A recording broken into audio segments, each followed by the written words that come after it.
Hello കൂട്ടുകാരെ, നമുക്കിന്ന് ഒരു രസം വെക്കാം. രസം എന്ന് പറയുമ്പോൾ ബീട്രൂട്ട് രസം ഉണ്ടല്ലോ, നല്ല രസമാണ്. തക്കാളിക്കും ബീട്രൂട്ടും കൊണ്ട് എല്ലാം കൂട്ട് നല്ല അടിപൊളി രസം വെക്കാം. പിന്നെ സ്റ്റൗ കത്തിച്ച് പാത്രം വെച്ചിട്ടുണ്ട്. വെളിച്ചെണ്ണ ഒഴിക്കുകയാണ് കേട്ടോ.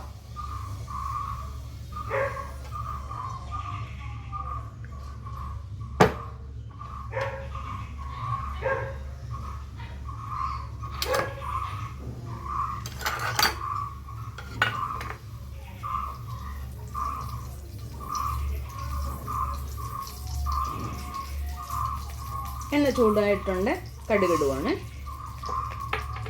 അതുപോലെ തന്നെ പച്ചമുളക്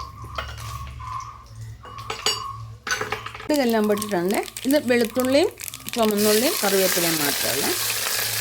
ഞാൻ രസത്തിന് ഇഞ്ചി ചേർക്കത്തില്ല. ചിലർ ചേർക്കുന്നവരുണ്ട്, പക്ഷേ ഞാൻ ചേർക്കാറില്ല. പിന്നെ കുരുമുളക് രസത്തിനാണെങ്കിൽ ചേർക്കും. നമ്മുടെ വെളുത്തുള്ളിയും പച്ചമുളകും എല്ലാം ഒന്ന് ചുമന്നുള്ളി റെഡി ആയിട്ടുണ്ട്. ഞാൻ തക്കാളിക്കുണ്ടല്ലോ കുഞ്ഞു കുഞ്ഞായിട്ടായിരിക്കും.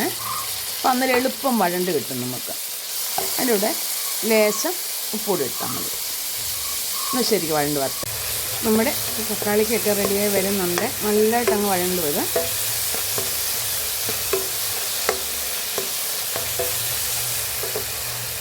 നമ്മുടെ തക്കാളിക്കെല്ലാം നല്ല വൃത്തി വഴണ്ടിട്ടുണ്ട്. നമുക്ക് പൊടി ചേർക്കാം. ഇത് ലേശം മല്ലിപ്പൊടിയാണ്, ഒരു ഇച്ചിരി മതി.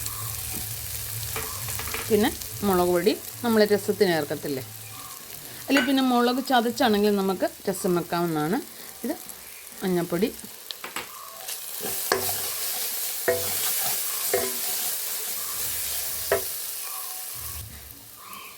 ഇത് ഉലുവാപ്പൊടി, കായപ്പൊടി,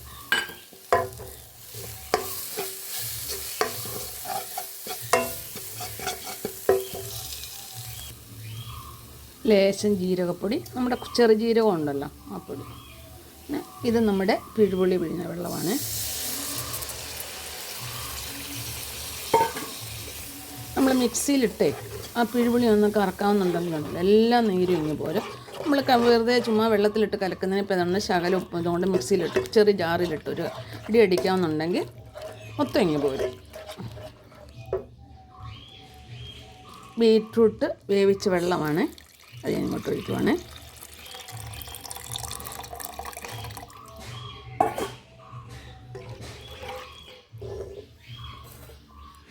നമുക്ക് ആവശ്യമുള്ള വെള്ളം.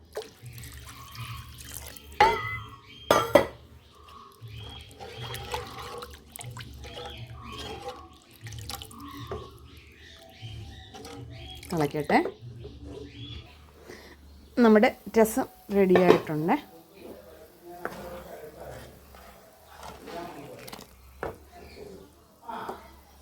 ലേശം കുരുമുളക് പൊടി,